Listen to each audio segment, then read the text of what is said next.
of Beauties and Beasts. Kenneth Mathers loved beauty. He adored the very aspects that beauty presented. Beauty was loved by all.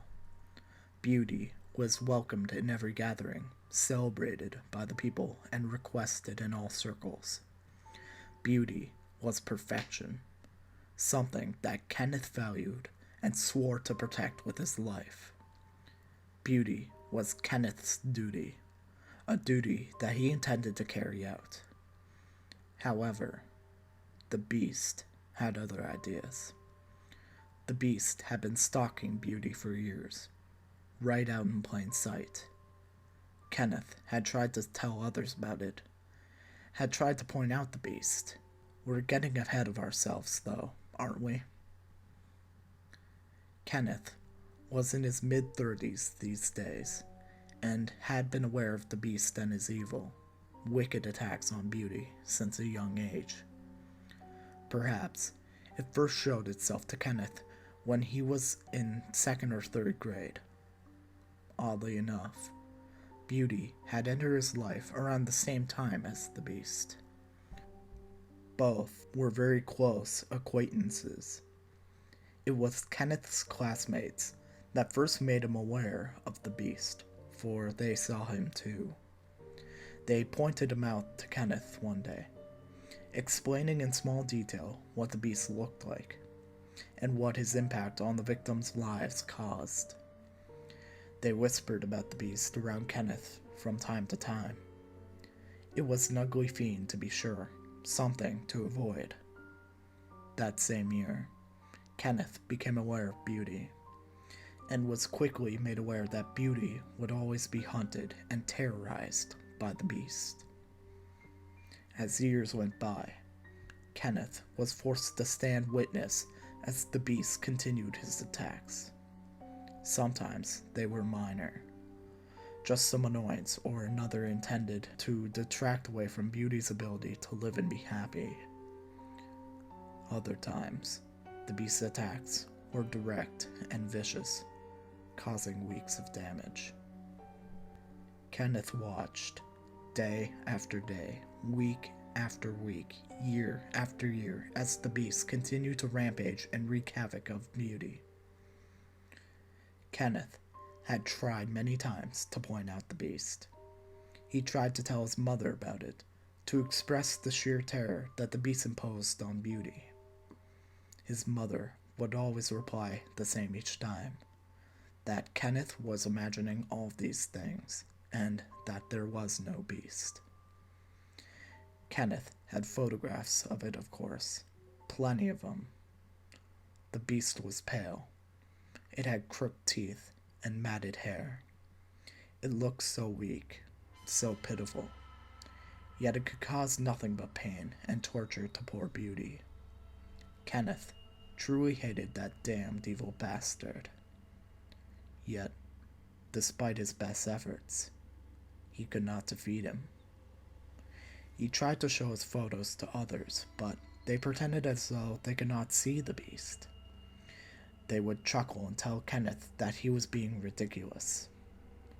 Life continued on, and Kenneth's hatred of the Beast evolved into something deeper and darker with each passing year.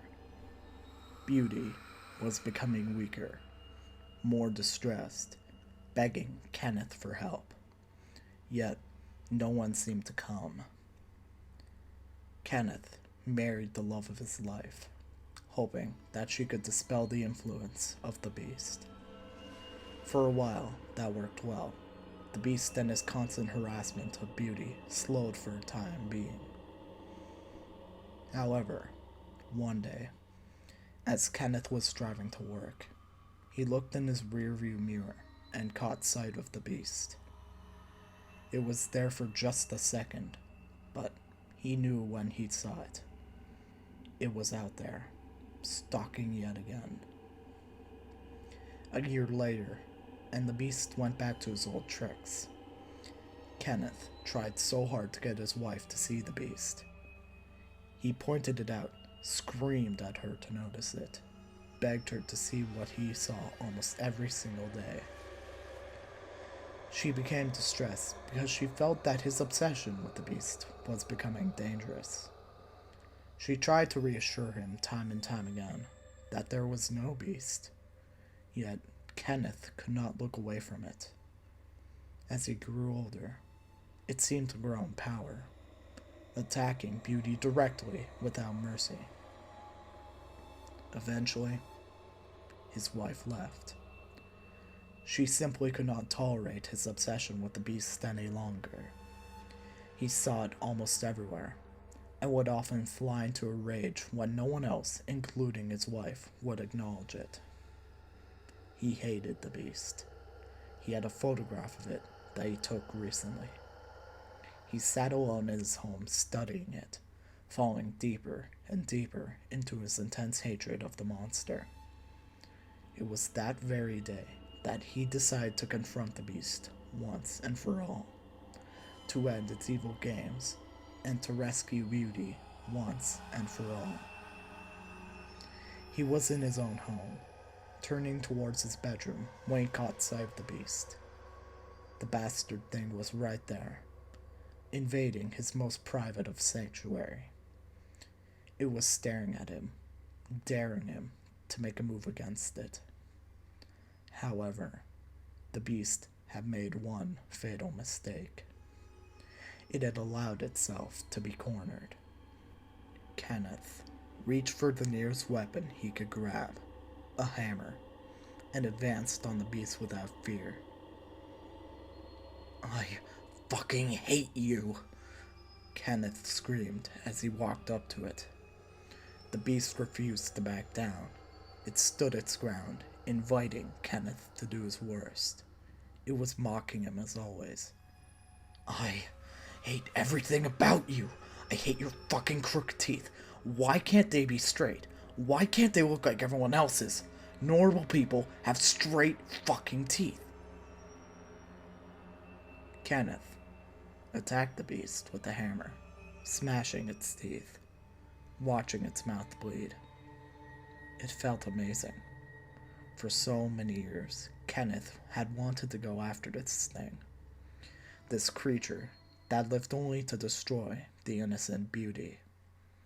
In his glorious rage, he simply couldn't understand why he'd waited for so long. Best of all, he could tell the beast was feeling pain. All the pain it had inflicted, coming back to it with interest. "I hate your fucking hair. Your hair is never right. Other people, normal people, comb their hair the way they want. You piece of shit. You've become difficult all the fucking time, don't you?" Kenneth dropped the hammer and grabbed the wounded beast's hair and began to rip it out in its great handfuls. The pain registering on Beast's face was a thing of triumph. All the years that Kenneth had to endure this fucker's abuse and Beauty, and it now was its turn to feel the agony. Kenneth ripped the beast's hair out until there was nothing left but a few strands and a bloody scalp. Kenneth was a warrior. Kenneth was invincible. And the beast was finally being brought to justice. "Let's see that scrawny little body of yours, shall we? Why can't you be like everyone else? Why can't you just be like everyone fucking else? Do you like being an ugly piece of shit? Is that it? Do you enjoy what you do to Beauty? Do you like the pain you inflict? Is this fun for you?" Kenneth looked around and saw a pair of sharp scissors on his bathroom sink. Shears, yes, perfect, used for cutting hair. They were sharp as razors, of course, since Kenneth relieved the best of the beast of his disgraceful excuse for a head of hair. He found another purpose for them. He began to cut the beast's arms, slicing them into the small biceps that never developed muscle or tone. The agony on the beast's face was heavenly to Kenneth's eyes. This moment, The moment of finally moving against the beast, finally applying the payback that the beast deserved, sent Kenneth into a spinning cyclone of bliss. He felt alive for the first time since the beast had introduced itself into his life. Kenneth had to share this with his wife. She was only a few blocks away, at her mother's house. One phone call, and she could be over in a matter of minutes. Finally, he could prove to her that he wasn't crazy. He had the beast right in front of him, wounded and bleeding. She could see finally. She would take him back, and Beauty, his sworn charge, would finally be safe. "Hello?" His wife answered. "I finally captured the beast. I'm going to kill that fucker right here. Come home and see it. Come home and witness the victory of Beauty." "Ken, are you okay? What did you do?" "Come home, baby. Come home and see for yourself. Please, I love you. There's a lot of blood, though. This thing bleeds after all, so don't freak out, okay?" He was going to say more, but he looked towards his prey and saw that it was on its feet and smiling. The fucker had the nerve to still grin, just like in all those photos that Kenneth had taken. It was still making a mockery of him. Beauty was still in danger. Kenneth hung up the phone. He knew this was going to take more drastic measures. He ran into the bedroom and quickly rummaged through a closet. That's when he found what he wanted. His Colt Python revolver, fully loaded with beast-slaying glory. "Hey, fucker, still smiling?" Kenneth screamed as he turned around. The beast had followed him. It was in his bedroom, standing against the wall, smiling and daring him to make another move. It was so hideous, so evil. "You've hunted for the last day, beast. No more. 33 fucking years of you, every day. You don't even care, do you?" The beast did not respond, but only stood there, smiling. "You've no idea what you've put Beauty through, what you put me through, do you? Every fucking day.